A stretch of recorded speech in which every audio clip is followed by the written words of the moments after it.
Good afternoon, everybody, and welcome to the weekly press briefing of the Kosovo Mirë ditë Specialist të gjithëve, Chambers, where we aim to dhe mirë se vini në informimin javor të dhomave të specializuara të Kosovës, ku synojmë të ofrojmë gazetarëve informacion të përditësuar mbi zhvillimet e fundit në gjykatë dhe mundësinë për të bërë pyetje.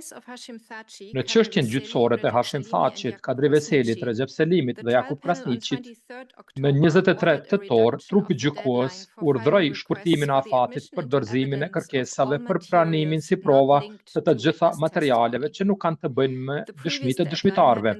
Afati i mëparshëm ishte caktuar për një javë pas dhënies së dëshmisë nga dëshmitari i fundit në këtë çështje. Trupi gjykues vuri në dukje se disa nga ditët për seanca gjyqësore nuk u shfrytzuan sepse disa dëshmitarë të mbrojtjes nuk ishin të disponueshëm. Ai vrejti gjithashtu se mbrojtja së Thaçit i është miratuar kohë shtesë për t'u përshtatur këtyre dëshmitarëve. Trupi gjykues theksoi se është e rëndësishme që koha shtesë të shfrytëzohet, duke rikujtuar njëkohësisht se kjo nuk duhet të cënojë të drejtat e akuzuarve të tjerë ose interesat e viktimave, duke shkaktuar vonesat e papërligjura në gjykim. Rrjedhimisht, trupi gjykues ndryshoi afatin për dorëzimin e kërkesave për pranimin e provave që nuk kanë të bëjnë me dëshmitë e dëshmitarëve të njohura si mocione për prova jo gojore deri në jo më vonë se 3 nëntor.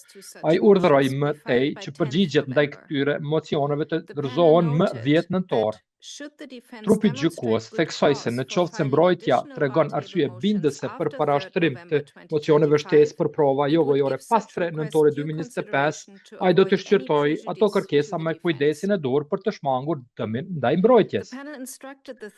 Trupi gjykues udhëzoi mbrojtjen e Thaçit që të shqyrtojë të gjitha mundësitë në dispozicion për të siguruar që dëshmitarët e propozuar të jenë të disponueshëm në ditët e seancave gjyqësore dhe të sjellë dëshmitar të tjerë më herët në qoftë se është nevoja.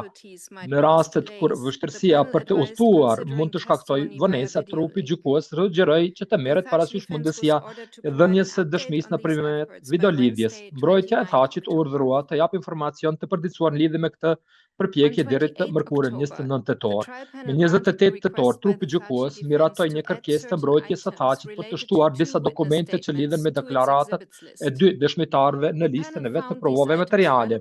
Trupi gjykues konstatoi se këto dokumente kishin të bënin me akuzat dhe konstatoi se vlera provuese e tyre nuk zhbëhej nga efekti dëmtues i mundshëm, duke pasur parasysh se palët do të kenë mundësinë të marrin në pyetje dëshmitarët përkatës në lidhje me këto prova. Trupi gjykues urdhëroi mbrojtjen e Thaçit të dorëzojë listën e ndryshuar të provave deri më 31 tetor dhe udhëzoi administratoren të riklasifikojë kërkesën si publike një javë pas dhënies së dëshmisë nga dëshmitari i fundit. Më 23 tetor, trupi gjykues hodhi poshtë një kërkesë të mbrojtjes së Thaçit për ndryshim të protokollit që rregullon kontaktet me dëshmitarët.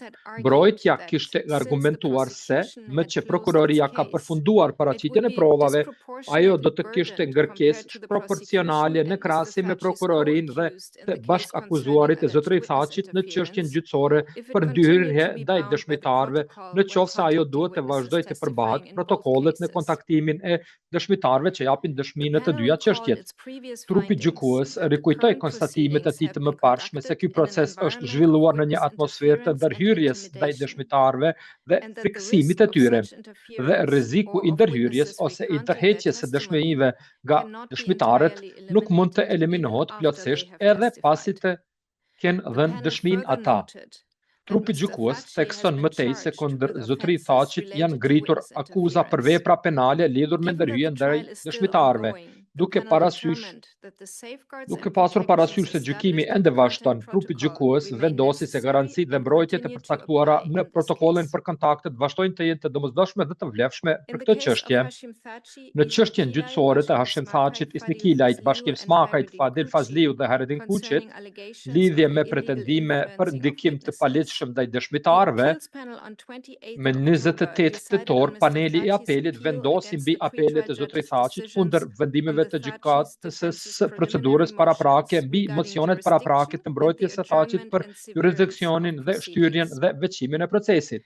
Për informacion, në maj të këtij viti, zotëri tha që dorëzoi 2 mocione paraprake.